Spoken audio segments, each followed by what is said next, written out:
Welcome to this GED Math Booster video. Today's subject is multiplying with square roots. And here's our problem.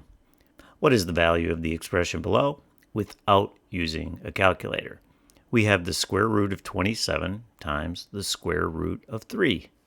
We look at those two numbers and it's not obvious to us what the square root of 27 is or the square root of 3. So you might be wondering, how could I possibly do that without a calculator? Well, there's an important property of square roots that can help us out.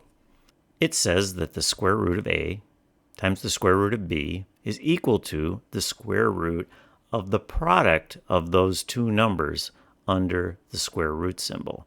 A and b just represent two different numbers in this case. Let's take a look at an example.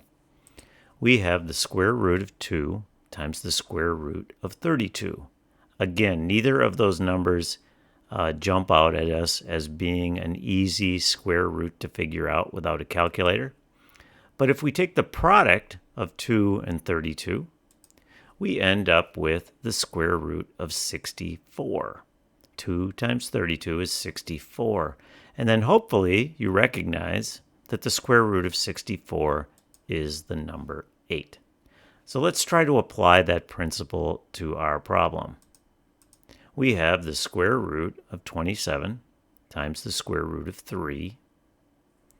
That can be written as the square root of the product of 27 and 3, or the square root of 81. 27 times 3 is 81. Now you're hoping that you recognize the square root of that number under the square root symbol. In this case, the square root of 81 is 9. If you want to prove to yourself that that's really true, multiply 9 times itself, and indeed you get 81. So we look up at our multiple choice answers, and we see that the answer B is 9. We select that answer.